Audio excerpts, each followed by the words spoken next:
ग्राम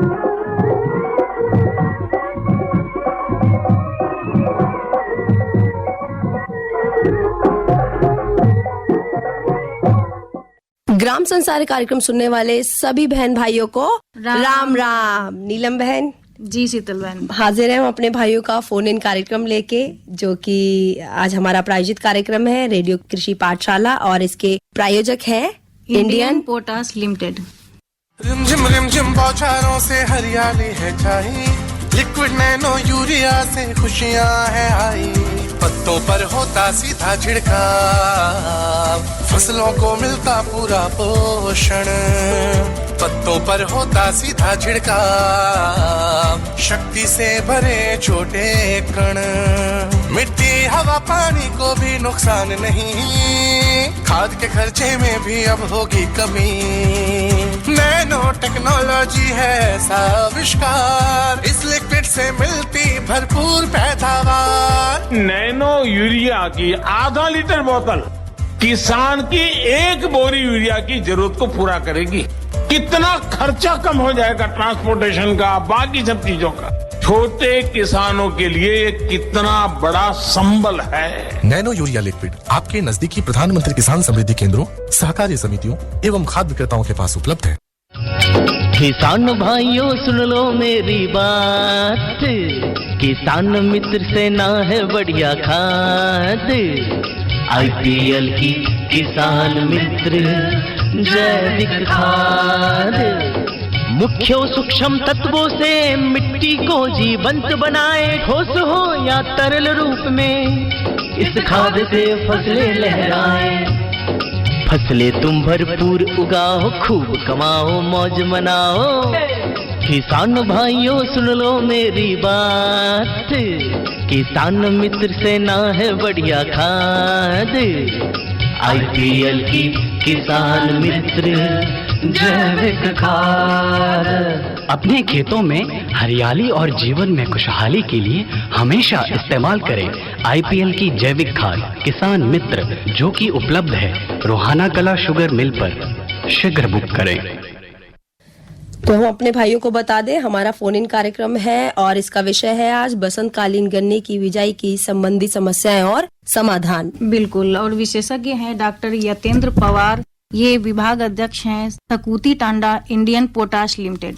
और जो हमारे दूसरे आमंत्रित विशेषज्ञ हैं डॉक्टर विकास कुमार मलिक, जो कि वैज्ञानिक हैं कृषि विज्ञान केंद्र शामली से। तो जिन भी हमारे भाइयों को कोई समस्या है गन्ने से संबंधित, वो हमारे विशेषज्ञ से डायरेक्ट फोन पर बात करके अपनी समस्या का समाधान पा सकते हैं। और हमारे फोन नंबर वही है 23421082, यानी कि 23421082, और दूसरा हमारा नंबर है 23421083, यानी 23421083, और इन दोनों नंबरों से पहले आप 011 अवश्य लगा लें। तो चलिए, कार्यक्रम का संचालन कर रहे हैं शिवनंदन लाल, और चलते हैं हमारे विशेषज्ञ के पास। इंडियन पोटाश लिमिटेड द्वारा प्रायोजित कार्यक्रम में दोनों विशेषज्ञों का स्वागत है, डॉक्टर विकास कुमार मलिक जी और डॉक्टर यतेंद्र पवार जी। धन्यवाद। और आज हमारे साथ हैं डॉक्टर US तेवतिया जी भी हैं। डॉक्टर साहब, आपका भी कार्यक्रम में स्वागत है। बहुत बहुत धन्यवाद। और किसान भाइयों के जब तक हम फोन आते हैं तब तक हम अपने विशेषज्ञों से जानकारी लेते हैं कि डॉक्टर साहब, जो बसंतकालीन बिजाई हमारे किसान भाई करते हैं, तो उसका सही समय क्या होता है कि कब से शुरुआत कर सकते हैं और कब तक कर सकते हैं? बहुत अच्छा प्रश्न आपने पूछा है, क्योंकि सही समय उत्पादन को प्रभावित करने वाला एक बिंदु है। यदि किसान भाई सही समय पर गन्ने की बुआई करते हैं तो निश्चित रूप से उसको उत्पादन अच्छा प्राप्त होगा। जो बसंतकालीन गन्ने की बुआई का सही समय है वो 10 फरवरी से प्रारंभ होकर और मार्च के अंत तक गन्ने की बुआई कर सकता है बसंतकालीन गन्ने की बुआई। ये थोड़ा सा समय अंतर इस प्रकार भी आता है कि जो हमारा समय है वो तापमान के आधार पर भी होता है। तापमान 10 फरवरी से पूर्व भी तापमान यदि बढ़ना प्रारंभ हो गया है, दिन का तापमान हमारा 30-32 डिग्री से ऊपर जाना प्रारंभ हो जाता है, तो हम उसकी बुआई पूर्व में भी प्रारंभ कर सकते हैं। जी डॉक्टर साहब, आपसे जानकारी अवश्य लेंगे, लेकिन एक किसान भाई का फोन लेते हैं। हेलो, नमस्कार जी। हाँ नमस्कार जी, मैं सुरेश पाल सिंह बोल रहा हूँ बड़ौद बागपत से। हाँ सुरेश पाल जी, आप अपना सवाल कीजिए। आज गन्ने की पाठशाला है जी, हमारे साथ गन्ने के विशेषज्ञ हैं। ये जो 15-023 गन्ने की वैरायटी है जी, इसके बारे में पूछना जी। जी, बहुत अच्छा प्रश्न है। ये जो हमारी बसंतकालीन गन्ना बुआई है, इसके लिए ये प्रजाति उपयुक्त है, बहुत अच्छा इसका उत्पादन रहेगा, क्योंकि ये हाईली अर्ली मैच्योरिंग वैरायटी है, बहुत जल्दी शीघ्र पक के तैयार होती है। इसलिए यदि हम इस प्रजाति की बुआई बसंत काल में करते हैं तो निश्चित रूप से आपको अच्छा उत्पादन मिलेगा, किंतु सावधानी जरूर बरतें। इस प्रजाति में हमें जो बुआई करनी है, प्रयास करें ट्रेंच में आप इसकी बुआई करें, ताकि हम इसमें अर्थिंग अप करके इस पे मिट्टी चढ़ा सके, और उसके उपरांत हम इसकी बंधाई अवश्य से अच्छी प्रकार से करें, ताकि इसमें हम इसको थोड़ी सॉफ्ट नेचर की वैरायटी है। लेकिन इस वैरायटी का एक और खास गुण है कि इसके अंदर पित्त नहीं है, ये अंदर से थोतली नहीं है, जिस कारण से इसका जो वेट लॉस होता है, जो अन्य प्रजातियां होती है हमारे जिसके अंदर पित्त डेवलप हो जाता है, उसकी तुलना में इसमें पित्त न होने के कारण कट टू क्रश का समय ये ज्यादा आपको देगी कि आप कटाई करने के बाद मील में जब सप्लाई करते हैं तो उसमें इसके वजन में गिरावट नहीं आएगी। अच्छी वैरायटी है। प्रति हेक्टर पैदावार क्या है सर इसकी? प्रति हेक्टेयर पैदावार का जो प्रश्न है, ये थोड़ा सा किसान की अपनी मैनेजमेंट प्रैक्टिस पर भी निर्भर करता है। ये आपको 350 से 400 क्विंटल प्रति एकड़ तक भी उत्पादन दे सकती है। आपको उसका जो मैनेजमेंट है वो, क्योंकि ये वैरायटी थोड़ी जो पत्तियां हैं इसकी हल्का पीलापन लिए रखती है, तो फर्टिलाइजर डोज इसमें यदि हम ज्यादा देंगे तो ये प्रभावित होगी। हल्की हल्की डोज हम बार बार दें तो इस निश्चित रूप से वैरायटी बहुत अच्छा उत्पादन देने की स्थिति में रहेगी। खेत की तैयारी सर, और इसमें खाद जो आप बता रहे हैं वो कितना कितना कब कब देना चाहिए? बुआई से हम बात करें, यदि हम बुआई की बात करते हैं तो हमारे यहाँ पर जो रिकमेंडेड डोज है 180 kilogram nitrogen, 80 kilogram phosphorus, 60 kilogram potash प्रति हेक्टेयर रिकमेंडेड डोज है। अब मैं किसान स्तर पे आता हूँ, आपके प्रश्न को सीधा ग्रामीण स्तर पे लेके आता हूँ कि प्रति बीघा हम कितना डालें कि हमारा गन्ने का उत्पादन अच्छा हो। और किसान की ही भाषा में बात करूं, डीएपी या एनपीके या एसएसपी हम कितना डालें, यूरिया कितना डालें, पोटास कितना डालें, प्रति बीघे की दर से यदि हम बात करते हैं, 1 एकड़ को हम 5 बीघे का 1 एकड़ मानते हैं, तो कम से कम 14 किलोग्राम डीएपी प्रति बीघे की दर से आनी चाहिए, 7 से 8 किलोग्राम पोटास प्रति बीघे की दर से आना चाहिए। और यूरिया की जो मात्रा है ये आपकी फसल की वृद्धि पर निर्भर करती है और आपकी जमीन की उर्वरा शक्ति पर निर्भर करती है। जो मेरा मानना है वो ये है कि जितनी कम मात्रा में आपके फसल की वृद्धि लगातार बनी रहे, उतना ही कम से कम यूरिया का आप इस्तेमाल करें। जहां तक संभव हो गन्ने का आप अच्छी पैदावार लेना चाहते हैं तो प्रयास करें फोलियर स्प्रे, जो हमारे न्यूट्रेंट है उनका आप फोलियर स्प्रे करें तो ज्यादा अच्छा लाभ आपको मिलेगा। ये नैनो यूरिया का जो छिड़काव है वो दानेदार ना घेर के ही नैनो यूरिया छिड़के? बिल्कुल सर, आपने बड़ा अच्छा प्रश्न किया है कि यदि हम नैनो यूरिया का इस्तेमाल करते हैं तो निश्चित रूप से आपको लाभ मिलेगा। नैनो यूरिया का आप जो बाद की अवस्थाएं हैं उनमें प्रयोग करेंगे तो निश्चित रूप से बेसल डोज के बाद जितनी बार भी यूरिया की आवश्यकता हो आप नैनो यूरिया का इस्तेमाल करें, निश्चित रूप से आपको लाभ मिलेगा। जी डॉक्टर तेवतिया जी कुछ कहना चाह रहे हैं? किसान भाई यही कहना चाह रहा था कि जो नैनो यूरिया का आप स्प्रे करेंगे, देखो स्प्रे करने के लिए फसल में थोड़ा सा पत्तियां होनी चाहिए, जब पूरा पत्तियां बढ़ जाए ना तब उसका स्प्रे करना है। लेकिन जमीन में बुआई के समय आप ये प्रिल्ड यूरिया ही डालिए, जो दानेदार यूरिया है। ठीक है सुरेश पाल जी, फोन करने के लिए आपका धन्यवाद और आपके सवाल का जवाब मिल गया होगा। दूसरे किसान भाई का फोन लेते हैं। जी नमस्कार। नमस्कार जी, मैं लखनऊ से राजा बात कर रहा हूँ। जी क्या सवाल है आपका? मौसम का बदलाव हुआ है, ये हम जानना चाहेंगे गन्ने में क्या कोई रोग लगने का खतरा है? अगर खतरा है तो उसका मतलब हम समाधान कैसे कर सकते हैं? ये छोटा सा प्रश्न है, इसका उत्तर आप भेज देने की कृपा करें। किसान भाई आपने बहुत अच्छा सवाल पूछा है ये, लेकिन ये पूछना चाह रहा हूँ कि आपका पौधे गन्ने के लिए पूछ रहे हैं या आप पेड़ी गन्ने के लिए पूछ रहे हैं? पेड़ी गन्ना के। पेड़ी गन्ना के लिए आपको ये बताइए कि आपके यहाँ जो वाटर शूट होते हैं, जो बोगले होते हैं, क्या वो छोड़ते हैं आप लोग? जो कल्ले निकलते हैं क्या आप छोड़ते हैं आपके यहाँ इधर? हाँ जी हाँ। तो सबसे पहले तो यही है कि वो कल्ले ना छोड़े आप, क्योंकि उसमें जो इस बार जो टॉप बोरर का बहुत ज्यादा प्रकोप रहा है, तो उसे कंट्रोल करने के लिए सबसे बड़ी बात है कि उसकी जो चेन तोड़नी है, क्योंकि उसकी जो पीढ़ी थी जो साल भर में 5-6 पीढ़ियां रहती है, तो वो ब्रेक नहीं हो पाई है और उन्हें जो पोगले हैं गन्ने के उनमें उनके अंडे छिपे हुए हैं। तो मेरा अनुरोध है आपके क्वेश्चन के माध्यम से ही कि कोई भी किसान जो पेड़ी फसल रख रहा है वो पोगले न रखें, ठीक है जी। और उसके बाद में क्योंकि टॉप बोरर की जो पीढ़ी नेक्स्ट स्टार्ट होने वाली हो रही है, तो उसके लिए आप एक काम करें, या तो उसमें फ्यूराडान है 2 किलो के बीघे के, आपके यहाँ बीघा होता है या? जी होता है। 1 एकड़ में आप 10 से 12 केजी फ्यूराडान भी इस्तेमाल कर सकते हैं, या अगर स्प्रे करना चाह रहे हैं तो आप इमिडाक्लोरोपिड का स्प्रे कर सकते हैं। इसमें कीट को कंट्रोल करने के लिए सबसे अच्छा माध्यम है। ठीक है, फोन करने के लिए आपका बहुत बहुत धन्यवाद। हाँ सर, नमस्कार। नमस्कार जी। ग्राम गौर जामर, जिला सागर, मध्य प्रदेश से विपिन कटारे बात कर रहा हूँ सर। जी विपिन जी, क्या सवाल है आपका? सर मेरा सवाल ये था कि गन्ने में खाद के बारे में जाना था, पोषक तत्व किस अनुसार और कितना देना चाहिए। सबसे पहले ना अपनी मिट्टी टेस्ट करानी चाहिए। मिट्टी टेस्ट कराने से ये पता चलेगा कि मेरे खेत में कौन से पोषक तत्व आवश्यक मात्रा में उपलब्ध है और कौन सा की कमी है। और उसमें ये ध्यान रखें कि एनपीके के साथ साथ जो सूक्ष्म पोषक तत्व है उनका भी आप जो है विश्लेषण कराएं, उसका मिट्टी टेस्ट कराएं। और उसके बाद में फिर एक दूसरी चीज और है कि जो जैविक खाद है, ऑर्गेनिक मैन्योर है, उसको भी डालें आप। अच्छा। तो उसको अब देखो अवेलेबिलिटी के हिसाब से आप उसको 10 टन प्रति हेक्टेयर भी डाल देंगे, बढ़िया है। लेकिन उससे ये फायदा होगा कि आप जो केमिकल फर्टिलाइजर डालते हैं एनपीके या और, उनकी भी उससे कार्य क्षमता बढ़ जाती है। जी ठीक है। जैसे कि आप अगर आपके शरीर में पूरी जान है तो आपकी बीमारियों से लड़ने की क्षमता बढ़ जाती है ना। उसी तरह से अगर जमीन में ऑर्गेनिक मैटर है तो उससे जो है प्लांट जो बहुत अच्छा मजबूत होता है, जिससे रोग और कीट भी कम लगेंगे और आपकी पत्तियां भी हरी रहेंगी और आपका गन्ना स्वस्थ रहेगा।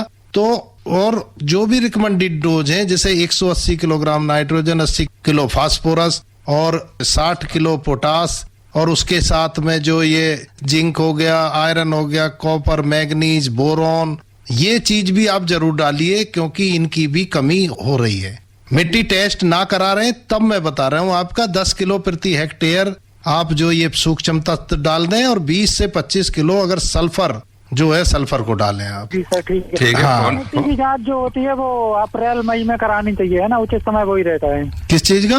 मिट्टी की जांच। मिट्टी की जांच कराने का। मिट्टी की जांच देखिए ऐसा है, होती है ना। देखिए आप गन्ने के केस में पूछ रहे हैं ना, तो आप देखिए अगर आपका गन्ने का खेत खाली है, टेस्ट कराने के लिए कुछ महत्वपूर्ण बातें हैं कि 1 महीना से पहले उसमें कोई 1 महीना तक कोई खाद ना लगा हो, और उसमें जो सैंपल लें आप 1 एकड़ में से 5 जगह से सैंपल लें। हाँ हाँ। चारों कोनों से लगभग 20 फीट अंदर जाएं, वहां लें, एक बीच में से लें। अगर जमीन आपकी कहीं से ज्यादा मजबूत है, कहीं से कमजोर है, जैसे ऊसर होती है एक ही खेत में, तो सब जगह से लें सैंपल। मुझे मालूम है क्योंकि मैंने अभी आपके ही चैनल पे सुना था कि छाया ना हो और कहीं पे पानी का कटाव ना हो। और बहुत बढ़िया, वेरी गुड। जी जी जी बिल्कुल कटारिया जी। थोड़ी मिट्टी में तो हमारी आप YouTube चैनल देखते रहे, हम बिल्कुल जो है उसमें क्लास गन्ने की पाठशाला जो है ना, आप ये ऑल इंडिया रेडियो का हमारा एपिसोड पाठशाला देखते रहे, इसमें गन्ने की हर एक चीज कवर की जाएगी। जी जी सर। ठीक है, फोन करने के लिए आपका बहुत बहुत धन्यवाद। एक किसान भाई और हैं लाइन पे, उनसे बात करते हैं। हेलो जी नमस्ते। नमस्कार जी। मनोज कुमार हरियाणा से बात कर रहा हूँ। जी मनोज कुमार, हरियाणा में कहाँ से? रोहतक। रोहतक से। और गन्ने से संबंधित आपका क्या सवाल है? मेरे गन्ना मतलब लगा हुआ था, तो उसमें एक मतलब जो रोग लगा हुआ है, जो गन्ना में लाल निशान बन जाता है, वो लग गया है जहाँ तहाँ गन्ने में जो लाल निशान ऐसा महसूस होता है। तो इसको लिए हम जानना चाहते हैं क्या। लाल निशान जो किसान भाई आपने बताया मनोज जी कि पत्तियों पर लाल निशान है, या आपने गन्ना बीच से डाइसेक्शन बीच से चीर के देखा है, वहां पर लाल निशान के धब्बे आपको नजर आ रहे हैं? ऊपर से नजर आ रहा है, ऊपर से नजर आ रहा है। ऊपर से पत्तियों पर केवल? हाँ। गन्ना आपने बीच से चीर कर देखा तो सफेद है, बिल्कुल अच्छा।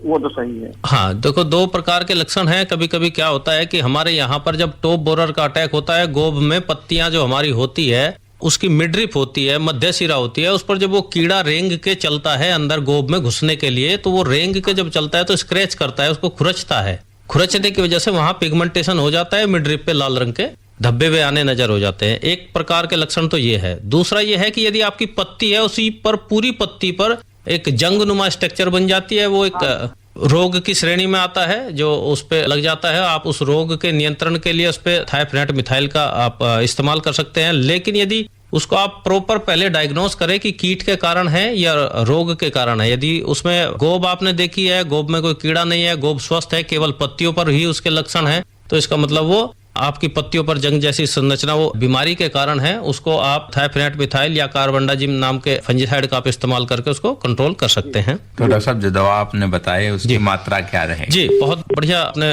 प्रश्न किया है कि मात्रा क्या हो। 2 ग्राम प्रति लीटर पानी की दर से आप उसका घोल बनाकर पौधे पर स्प्रे करें, और मात्रा हमेशा 2 ग्राम प्रति लीटर के हिसाब से है, न कि जो आपका एकड़ है उसमें आप जितना पानी इस्तेमाल करेंगे इसकी दर यही रखनी है, चाहे पानी की मात्रा आप उसमें कितनी भी रखें, और प्रयास करें 1 एकड़ में जब आप स्प्रे करें मिनिमम से मिनिमम 200 लीटर पानी आप उसमें अवश्य इस्तेमाल करें। यदि उससे कम, क्योंकि गन्ने का फोलिएज ज्यादा होता है, यदि उससे हम कम इस्तेमाल करेंगे तो उससे जो पूरा कवर करने के लिए रिक्वायरमेंट होगी वाटर की या दवाई की घोल की, वो पूरी नहीं हो पाएगी। डॉक्टर साहब कहने का मतलब एक जो ड्रम आता है 200 लीटर का, उसमें 400 ग्राम दवाई डाल लें और उसका घोल बना के उसका इस्तेमाल करें।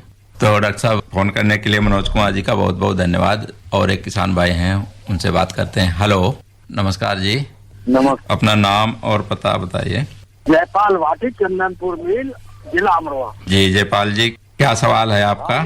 हमारा सवाल है कि 38 जो बीज है गन्ने का जी, वो बीज बोल नहीं दे रहा, क्या वैज्ञानिक ये बताए ये फेल करते, क्या है इसकी रिकवरी का है, क्या बात है? नहीं, बीज में कोई समस्या नहीं है, उसमें कीड़े बीमारियों का प्रकोप हो रहा है, इसलिए उसको बुआई में सावधानी बरतने का मुख्य बिंदु है।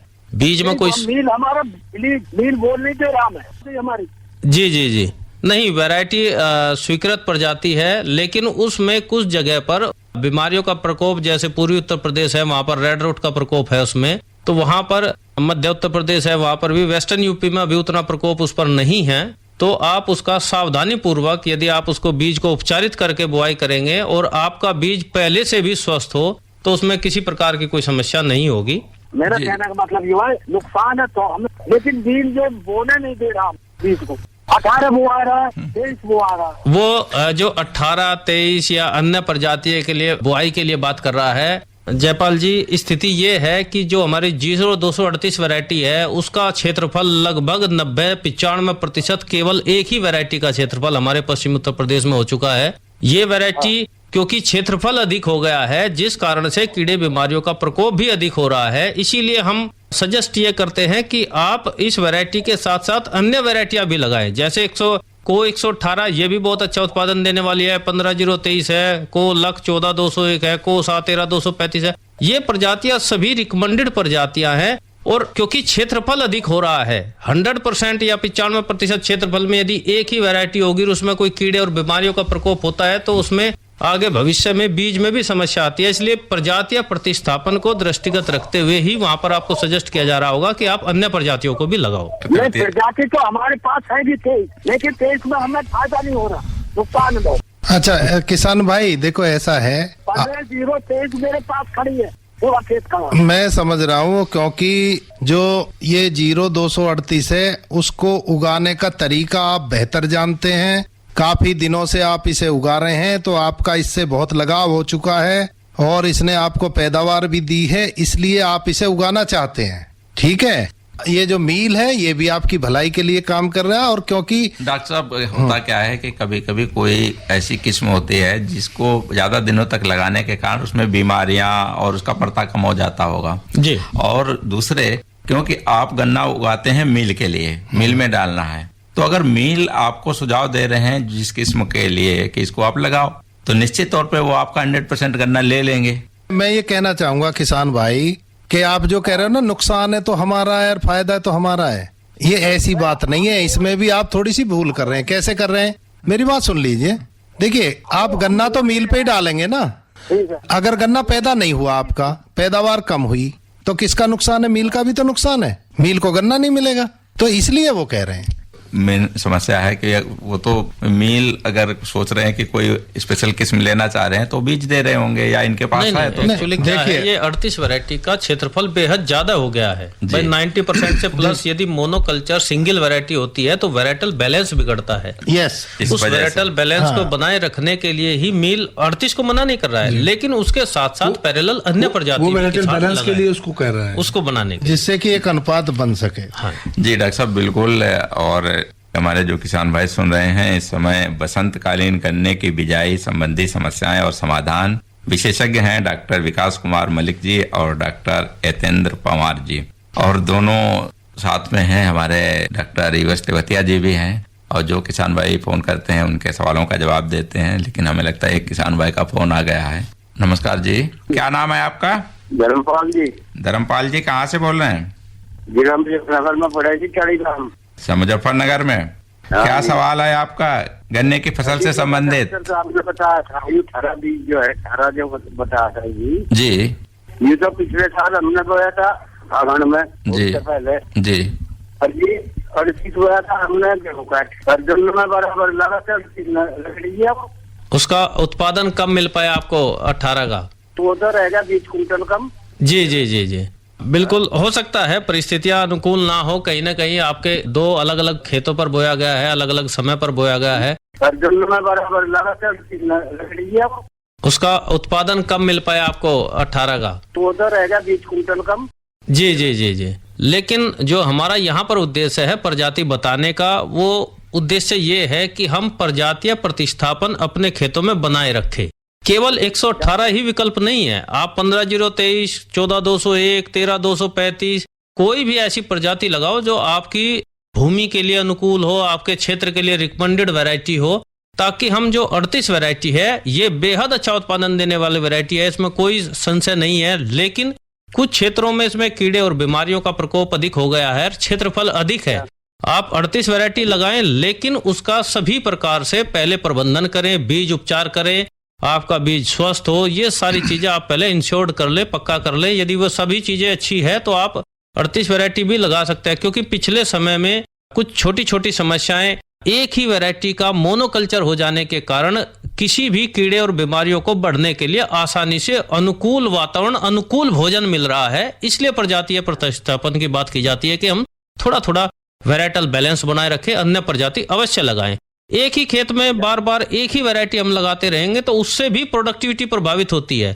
आपने पिछले 2 बार 3 बार से किसी खेत में 38 लगाई है, पौधा पेडी, तो अब की बार प्रयास करें आप उसमें 15-023 या 14-201 या 118 लगाएं। उसके बाद आप एक फिर दोबारा से 0-238 ले सकते हैं, ताकि प्रजातीय बदलाव आपके खेत में होता रहे। एक बात मेरी तो सुन लो जी जी वो होली का नंबर है उसमें आधे में था 18 और आधे में था 38 जी। ये तो फागण का बोझ था 38 बोया था गेहूं का जी, और बराबर वाले नंबर में बोया था 14 जी, और 38 में रोक दिया, 38 नहीं था। आपकी बात से मैं सहमत हूँ, मैं मना नहीं कर रहा हूँ। 38 का प्रोडक्शन बेहद अच्छा है, लेकिन कीड़े बीमारियों का प्रकोप हो रहा है। क्या एक ही विकल्प के पीछे हम लंबे समय तक चलते रहेंगे? 38 को हम सहमत है, लेकिन 118 का हो सकता है आपके प्लॉट में कोई समस्या रही हो, या तो आप उस पर्टिकुलर दायरे की आप जमीन की जांच करा ले, या कोई मेजर प्रॉब्लम आप मुझे बताएं तो मैं उसका निवारण बताऊं कि 118 में फुटाव कम हुआ है, टिलरिंग कम हुई है, जमाव कम हुआ है, बढ़वार कम हुई है, इंटरनोड की लेंथ कम है, तो मैं उसके विकल्प आपको बताऊं कि भाई ये आप विकल्प उसमें अपना सकते हैं आप। या फिर मैं भविष्य में फिर किसी दिन, क्योंकि लंबी वार्ता होगी, यदि हम मैं पूरी गन्ने की फसल को चर्चा करने पे बात करूं कि भाई हम बुआई से लेके कटाई तक की बात करें, क्योंकि अभी छोटे छोटे प्रश्न हैं जो आप पूछेंगे। जैसे मैं 118 का विकल्प बताया, आप दूसरी वैरायटियां और प्रयोग करें जो भी आपके खेत में अच्छी चल सकती है। अन्यथा यदि आपको लगता है कि मेरी 38 ही विकल्प सबसे अच्छा है, लेकिन निवेदन है बगैर बीज उपचार के उसको न बोए, स्वस्थ बीज बोए और ऊपर का 1/3 पोर्शन बोए, और टॉप पोर्शन में ये भी सावधानी बरते अब की बार, क्योंकि टॉप बोरर का अटैक बेहद ज्यादा है। टॉप पोर्शन यदि आप लेते हैं उसमें स्वस्थ गन्ना हो, उसमें वह बड़ स्प्राउट ना की हुई हो, टॉप बोरर का अटैक ना हो, क्योंकि हम 1/3 गन्ना ऊपर का ले रहे हैं और उसी में ही पता लगा टॉप बोरर का अटैक है, तो 1/3 का जो कंसेप्ट है वो वहां पर फेल हो जाता है। इसलिए सावधानी ये बरतनी है कि टॉप पोर्शन में भी स्वस्थ गन्ना ही आप उसका चुनाव करें। जी बिल्कुल धर्मपाल जी, फोन करने के लिए आपका बहुत बहुत धन्यवाद। और हमारा जो आज का विषय है बसंतकालीन गन्ने की बिजाई संबंधी समस्याएं और समाधान, और विशेषज्ञ हैं डॉक्टर विकास कुमार मलिक, आप गन्ना विशेषज्ञ हैं कृषि विज्ञान केंद्र शामली में, और दूसरे विशेषज्ञ हैं डॉक्टर यतेंद्र पवार जी, आप गन्ना अध्यक्ष हैं गन्ना विभाग सकौती टांडा इंडियन पोटाश लिमिटेड में, और डॉक्टर युगेश तेवतिया आप मुख्य प्रबंधक हैं कृषि सेवाएं इंडियन पोटाश लिमिटेड में। और डॉक्टर साहब कार्यक्रम हमारा जारी रहेगा। फोन इन कार्यक्रम में हमारा फोन इन कार्यक्रम ये प्रायोजित कार्यक्रम है और इसके प्रायोजक है इंडियन पोटाश लिमिटेड।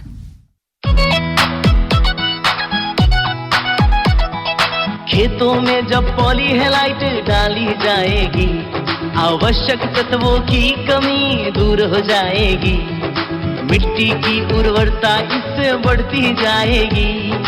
आईपीएल की पॉलीहेलाइट, आईपीएल की पॉलीहेलाइट फसलों की जड़ और भी गहरी होती जाएगी, मजबूती के कारण फसलें गिर नहीं पाएगी, फसलों की उत्पादकता को खूब बढ़ाएगी, किसान भाइयों के जीवन में खुशियां आएगी।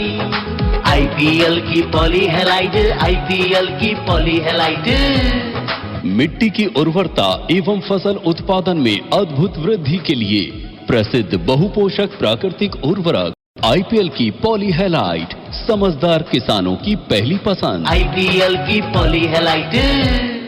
तो हम अपने किसान भाई बहनों को बता दें जिन्होंने अभी अभी रेडियो सेट ऑन किया है, हमारी रेडियो कृषि पाठशाला चल रही है और इसका विषय है आज का वसंतकालीन गन्ने की बिजाई संबंधी समस्याएं और समाधान। और विशेषज्ञ हैं डॉक्टर विकास कुमार मलिक और दूसरे हमारे विशेषज्ञ हैं डॉक्टर यतेंद्र पवार जी। चलिए कार्यक्रम का संचालन कर रहे हैं शिवनंदन लाल और चलते हैं हमारे विशेषज्ञों के पास। बात कर रहे थे गन्ने के समय की समय तो आपने बता दिया, लेकिन जो हमारे किसान भाई गन्ने की बिजाई करते हैं कई ऐसे तरीके होते हैं, कई विधियां होती हैं, और कौन सी ऐसी विधि है जिससे बिजाई करें उन्हें अच्छा उत्पादन मिले और रोग और कीटों का प्रकोप कम हो? बहुत अच्छा प्रश्न है क्योंकि विधि बहुत महत्वपूर्ण है जी। जो किसान भाई साधारण विधि को अपनाते हैं जिसमें दो कुंड के बीच की दूरी कम होती है, समतल उसको पाटा लगा के वो बना देते हैं। साधारण तौर पर वो 75 सेंटीमीटर एक कुंड से दूसरे कुंड के बीच की दूरी रखते हैं, जिस कारण से उनका उत्पादन भी अच्छा नहीं हो पाता। दूसरा, कीड़े बीमारियों का भी प्रकोप अधिक होता है। यदि हम विधियों की बात करें तो आज के समय में सबसे अच्छी विधि जो अपनाई जा रही है वो ट्रेंच मेथड है। दो कुंड के बीच की दूरी को ज्यादा किया जाता है उसमें, और ट्रेंच का मतलब है कुंड के अंदर बुआई करना। 1 फीट चौड़ा और लगभग 8-9 इंच गहरा या 10 इंच गहरे कुंड के अंदर हम बुआई करते हैं और एक कुंड के मध्य से दूसरे कुंड के मध्य के बीच की दूरी मिनिमम से मिनिमम 4 फीट रखते हैं। और तीसरी एक विधि है रिंग पिट विधि, गड्ढा विधि, जिसमें हम एक केंद्र बिंदु से त्रिज्या जो एक साइड की दिशा होती है उसमें 1 फीट, चारों ओर 1-1 फीट का हम गड्ढा बनाते हैं। 1 फीट गहरा हम उसमें गड्ढा तैयार करते हैं।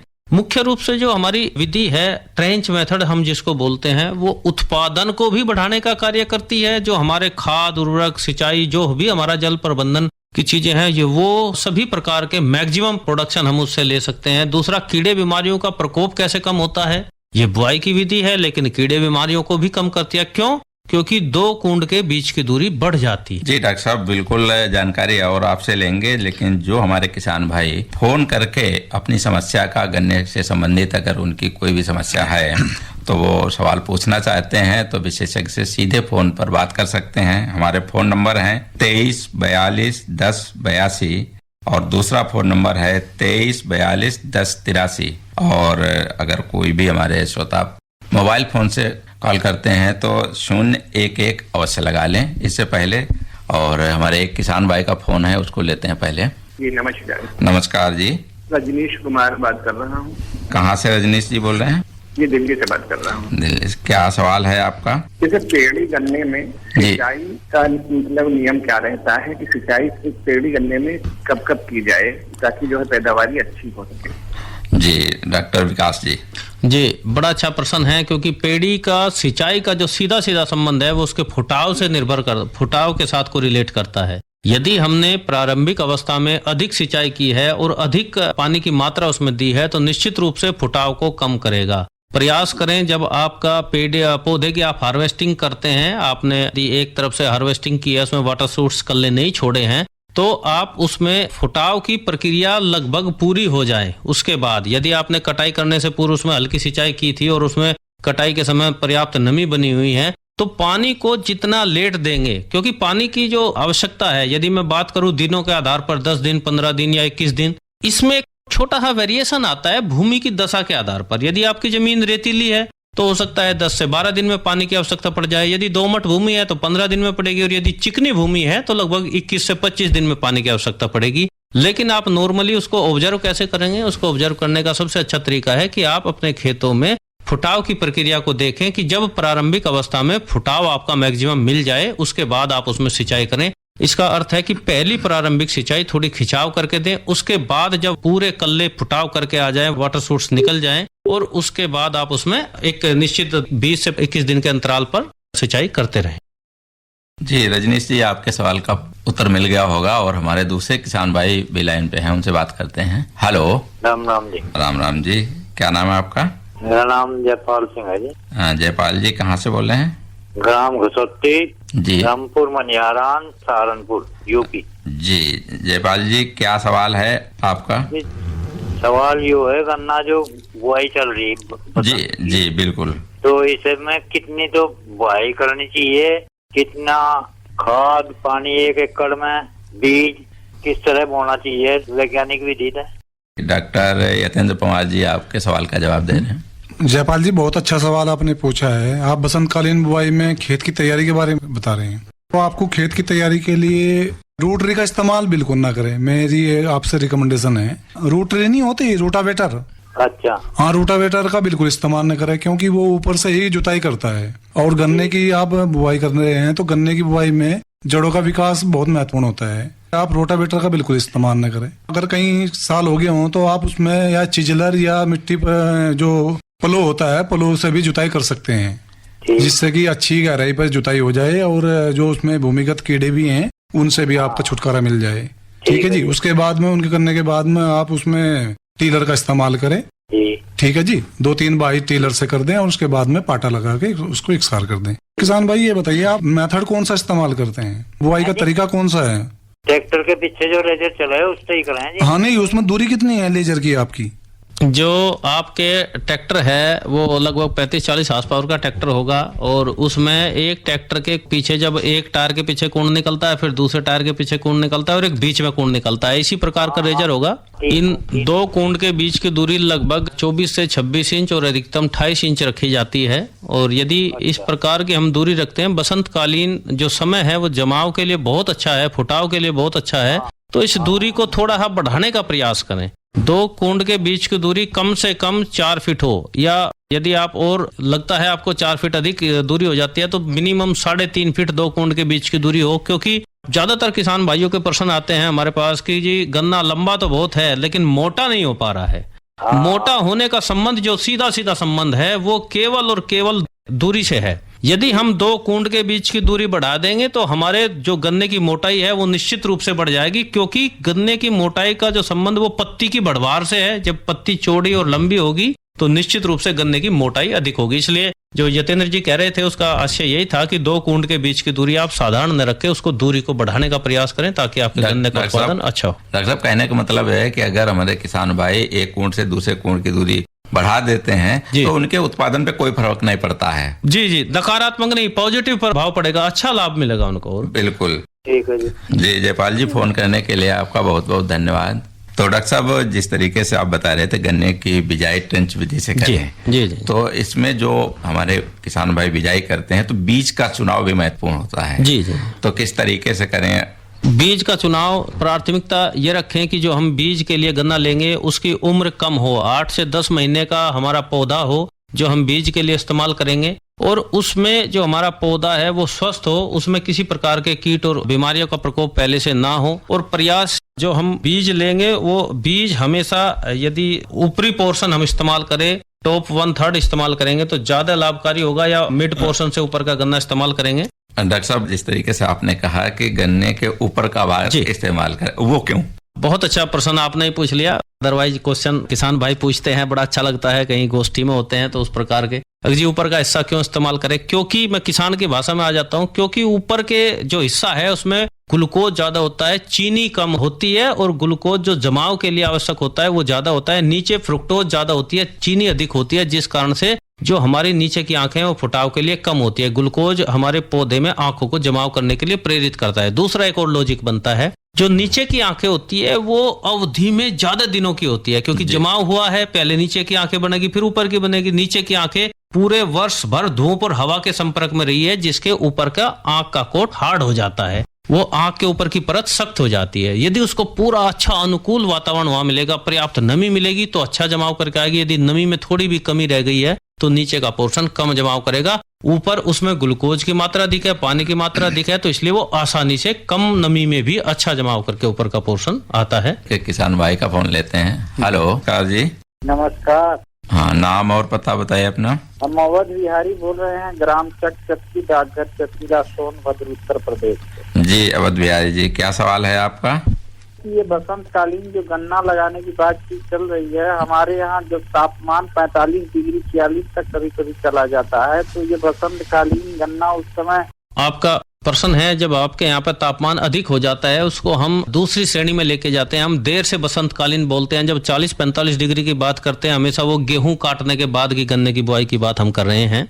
उस समय वास्तव में वैज्ञानिक स्तर की हम बात करें तो गन्ने की बुआई की रिकमेंडेशन नहीं होती है, क्योंकि यदि हम गेहूं काटने के बाद गन्ना लगाते हैं, जो उसको अनुकूल वातावरण और वृद्धि के लिए समय चाहिए, वो दोनों ही चीजें वहां पर उसको अनुकूल नहीं मिलती है। इस कारण से क्या होता है, तापमान होने के कारण किसान भाइयों को उसमें सिंचाई बार बार करनी पड़ेगी, जमाव की दृष्टि से, फिर बढ़वार की दृष्टि से उसमें बार बार सिंचाई करने के लिए। गन्ना लास्ट में हमने मई के लास्ट में, जून के फर्स्ट में बोया है, गेहूं काटने के बाद तापमान अधिक है, हमने बार बार सिंचाई करके उसको अच्छा मदर सूट तैयार किया है। उसके बाद एकदम से बारिश का समय आ जाता है, बरसात का मौसम आता है, तो जो गन्ने की फेज होती है, डिफरेंट फेज है, जर्मिनेशन जमाव की अवस्था है, फुटाव की अवस्था है, ग्रांड ग्रोथ फेज है, वानस्पतिक वृद्धि की अवस्था है, तो फुटाव की अवस्था बीच में कहीं न कहीं प्रभावित हो जाती है, तो जमाव के बाद सीधे वो वानस्पतिक वृद्धि पे चल पड़ता है। इसलिए अधिक तापमान, जब भी तापमान 40 से ऊपर जाना प्रारंभ हो जाएगा, तभी वो आपके जमाव को और वृद्धि को प्रभावित करना शुरू कर देगा। इसलिए बसंतकालीन का जो समय है वो हमेशा मार्च के अंत तक का कहा जाता है, ताकि आप उससे तापमान, अधिक तापमान बढ़ने से पूर्व ही आप अपने गन्ने की बुआई कर लें। जी अवध बिहारी जी, फोन करने के लिए आपका बहुत बहुत धन्यवाद। एक और किसान भाई लाइन पे हैं। हेलो नमस्ते जी। नमस्कार जी, मेरा नाम जबर सिंह खारी है जी। जी जबर सिंह जी, रेडियो आर्टिस्ट भी रहा हूँ जी, पहले चंदन लाल जी। जी जी, आप कहाँ से बोल रहे हैं? खतौली से बोल रहा हूँ जी। अपना रेडियो सेट थोड़ा दूर कर लो या बंद कर लो। सवाल ये करा जी, गन्ने में सूखने लग रही जी, 38 है जी। सूखने लगा है। दो प्रकार के लक्षण मैं सूखने के आपसे पूछना चाहूंगा। देखो, 3 प्रकार की समस्या सूखने से प्रारंभ होती है। एक रेड रोट के कारण गन्ना सूखता है, एक विल्ट के कारण गन्ना सूखता है, एक हमारे यहाँ नॉर्मल प्रचलन में है, गन्ना सूख गया जी ऊपर की तरफ से, लगा है टॉप बोरर, अगोला बेधक लगा है, वहां पर गन्ने पे ऊपर की जो, क्योंकि गोब में कीड़ा घुस गया है तो पत्तियां वहां पर उसकी गोब खराब हो जाती है, जी सारा गन्ना ऊपर से सूख गया है। अब मैं आपसे ही छोटा है एक निवेदन करूंगा कि क्या आपने कोई गन्ना बीच से चीर के देखा है? 38 का गन्ना जो आपका सूखा है, वो कोई गन्ना आपने बीच से चीर के देखा है? पूरा ऊपर से नीचे तक गन्ना चीरा है? हाँ, चीर के देखा जी, सब काना से हो रहा है जी अंदर से। वो अंदर से काना केवल ऊपर अगोले के पास से था या बीच में जड़ तक भी उसमें लाल रंग के धब्बे थे कहीं? नहीं, जड़ तक नहीं है, ऊपर ही ऊपर है। ऊपर ही ऊपर है। देखो, मैं वही चीजें कह रहा था, यदि आपके खेत में रेड रोट है तो पूरा गन्ना लाल मिलेगा, विल्ट है, उक्टा की बीमारी है तो गन्ना पूरा बीच से लाल मिलेगा, लेकिन जो टॉप बोरर है गुलाबी तक, उसमें ऊपर का गोला टॉप बोरर लगने के कारण वहां पे सूख रहा है, तो उसमें ऊपर वो केवल कीट है, हमें नियंत्रण कीट का करना है टॉप बोरर का। अच्छा जी, तो इसके उपचार है ये? हाँ, इसके उपचार है। आप अपने खेतों में लाइट ट्रैप का इस्तेमाल करें, फेरोमोन ट्रैप का इस्तेमाल करें, ट्राइकोकार्ड का इस्तेमाल करें। आप जहां तक संभव हो आप मैनुअली, हम केवल केमिकल के आधार पर ही ना रहे कि हमें क्लोरेंटानिलीप्रोल मिलेगी, हम तब उसका इस्तेमाल करेंगे और तब उससे हम 100% नियंत्रित करेंगे। उनको केमिकल जरूर इस्तेमाल करने चाहिए जब आपका जो थ्रेशोल्ड लेवल है एक ऐसा स्तर आ जाता है कि आपके खेत में ज्यादा प्रभाव होने की संभावना है, आसपास के खेतों में ज्यादा प्रभाव है, तब हम केमिकल की तरफ चलें। उससे पहले आप लाइट ट्रैप लगाओ, आप अपने खेतों में फेरोमोन ट्रैप लगाओ, आप अपने खेतों में ट्राइकोकार्ड आते हैं, कागज का टुकड़ा आता है, उस पे ट्राइकोग्रामा मक्खी के अंडे चिपके रहते हैं। आप 1 एकड़ में 2 कार्ड लगाए जाते हैं, उनके एक एक कार्ड के 10 हिस्से हम करके और उसको खेतों पर लगा देते हैं। आप उसमें से ट्राइकोग्रामा की मक्खी निकलेगी, आपके टॉप बोरर के अंडों को वो नष्ट कर देगी। तो इस प्रकार सबसे आसान तरीके से हम टॉप बोरर को कंट्रोल कर सकते हैं। पूछ रहे हैं सिंचाई कर सकते हैं? सिंचाई कर सकते हैं, सिंचाई में कोई इशू नहीं है। हम सिंचाई को केवल इसलिए थोड़ा सा ध्यान रखते हैं कि जैसे सिंचाई हम खेतों की करते हैं तो ह्यूमिडिटी बढ़ती है, ह्यूमिडिटी बढ़ने से क्या होता है, कीड़े को अपनी अगली जनरेशन बढ़ाने के लिए अनुकूल वातावरण मिलता है, इसलिए थोड़ा सिंचाई को उससे कोरिलेट करते हैं। अब जो समय है, इस समय जब भी आपके खेत में सिंचाई की आवश्यकता हो तो उसमें सिंचाई करें, उससे कोई उसका ज्यादा महत्वपूर्ण चीजें अभी उससे नहीं होगी। मैं तो किसान भाई को सलाह देंगे कि किस्म में बीमारी या कीड़ों का प्रकोप हो रहा है तो दूसरी किस्म में भी लगा सकते हैं। बिल्कुल, बहुत अच्छा आपका सुझाव है। यही हम प्रजातीय विविधीकरण चलने की बात करते हैं कि हम फसल विविधीकरण पे तो हम पहले से लगे हुए हैं कि हमें फसलें बदलनी चाहिए, लेकिन हम किसानों से निवेदन ये भी करते हैं कि प्रजातीय विविधीकरण अवश्य करें, प्रजाति अवश्य बदलें। कौन सा बीज बोल सकते हैं? 38 तो बिल्कुल फिट बैठ रहा है हमारे खेतों में। 38 आपके खेतों में अच्छा बैठ रहा है, आप 38 करो, लेकिन आप 100% 38 मत करो। आप 50%, 60% 38 रखो। उसके अलावा को 15023, को 14201, को 0118, को 713235, कोई भी प्रजाति आप अपने खेतों में थोड़े थोड़े एरिया में अवश्य लें, प्रजाति जरूर बदलते रहें। तो इस सगोती के जो बैटरी से शिकोती या खतौली मिल जाएगा बीज मुझे? जी मिल जाएगा आपको, आप अपनी रिक्वायरमेंट हमारे स्टाफ को दे दीजिएगा, आपको मिल जाएगा। ठीक है जबर सिंह जी, फोन करने के लिए आपका बहुत बहुत धन्यवाद। एक और किसान भाई का फोन लेते हैं। हेलो, हाँ जी नमस्कार जी, कौन भाई बोल रहे हैं? हम अवधेश कुमार कुशवाहा चकचपकी से बोल रहे हैं, सोनभद्र से। जी अवधेश कुमार जी, कौन सा हम गन्ना लगाएं कि जिससे अच्छा उत्पादन हो सके? एक में सोनभद्र में लगाना चाह रहे हैं। जी डॉक्टर विकास कुमार मलिक जी, आप कुछ बताना चाहेंगे? बिल्कुल, आप पहले से 0238 वैरायटी लगा रहे होंगे।